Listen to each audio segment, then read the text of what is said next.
Hi, welcome to WorkZest. Today I want to share one of my favorite questions for one-on-one feedback. How do you think that went? I know not everyone is a fan of using such an open-ended question, so I wanted to talk about why I think this question can work so well. In my previous video, I talked about the importance of layering meaning into the things that you do, and the reason I love this question is because it does exactly that. At the surface level, it gets to establishing common ground before you start giving your feedback. At the implementation level, it helps them practice a really important skill. And at the cultural level, it sets the standard for how you're going to do work as a community of lifelong learners. Let's dive a little deeper. At the surface level, establishing common ground before you begin giving feedback is very valuable.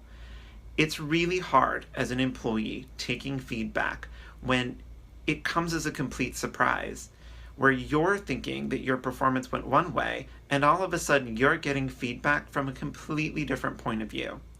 I can't tell you the number of times I have been so thankful I asked this question before I began talking, because it allowed me to center my employee and begin working with them from where they were, so that they didn't have to try to figure out what I was saying or where I was coming from.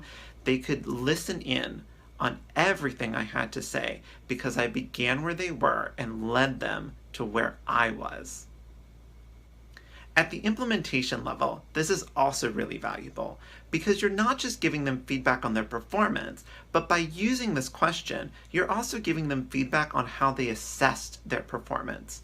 By making sure that you're connecting your feedback to their perception, you're making sure that they know how to better evaluate themselves and align their perception of their performance with yours in the future. My favorite part about this question, though, is the cultural level. At the cultural level, this says to your team, we are always learning, we are always improving, and we're responsible for that growth. I expect you to know how you're performing so that you can be looking for ways to continue to improve. I'll admit, at first, these conversations can be kind of hard. People aren't used to being asked this kind of question, and they're not used to being taken seriously when the question is asked. If that's really what you're doing, if you're committing to valuing what they have to say, they're probably going to be a little disoriented, and you're going to have to take the time to get them used to taking this seriously. Over time, you'll see your conversations begin to shift in tone.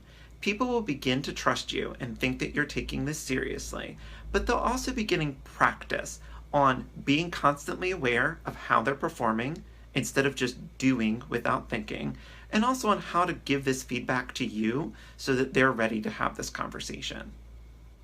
Over time, this will begin to make for some cool transformations in the conversations because the people who are always 100% confident will start to notice areas for improvement, and the people who never thought that they were succeeding will start to begin to recognize some of their successes, and your conversations will really shift in tone. You'll also start to see the conversations begin to become more complex. You're streamlining the process by having them come prepared for the conversation. When they begin to notice all of the little details that you used to have to point out, you can start to spend your time on feedback talking about the bigger picture and helping them really take their performance to the next level. My favorite part of this process, though, is when your team starts to believe that this is the way to have conversations. By always centering the person you're talking to, by using the power of the question, how do you think that went? You're giving your employees a tool to talk to one another. You're helping them understand how to have these conversations in a productive, non-threatening way, and starting the standard that that's really okay and it's something they should be seeking out and willing to give. So, how do you think that went? I always love to hear questions and comments, so you can find me on my social media channels and let me know. You can find the links to them on workzest.net or at the end of this video. Look for me on LinkedIn and Facebook at WorkZest or on Twitter at AskWorkZest.